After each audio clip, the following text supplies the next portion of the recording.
வழக்கு விசாரணைக்காக டிடிஎஃப் வாசனின் செல்போனை 3 நாட்களுக்குள் மதுரை அண்ணாநகர் காவல் நிலையத்தில் ஒப்படைக்க போலீசார் நோட்டீஸ் வழங்கியுள்ளனர். பிரபல யூடியூபரான டிடிஎஃப் வாசன் அதிவேகமாக இருசக்கர வாகனத்தை ஓட்டிச் சென்று விபத்துக்குள்ளான வழக்கில் 10 ஆண்டுகளுக்கு இருசக்கர வாகனம் ஓட்டுநர் உரிமம் ரத்து செய்யப்பட்டுள்ளது.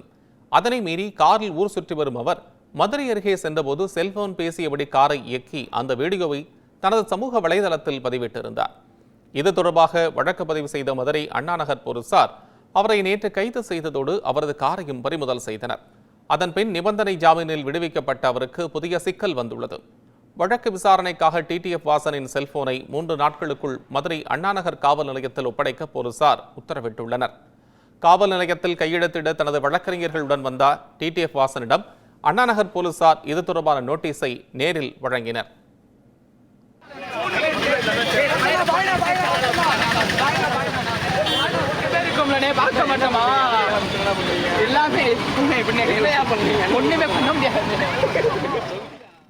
இதனிடையே காவல் நிலையம் வந்த டிடிஎஃப் வாசனை சூழ்ந்து கொண்ட இளசுகள் அவருடன் போட்டோ எடுக்க மல்லு கட்டினர்.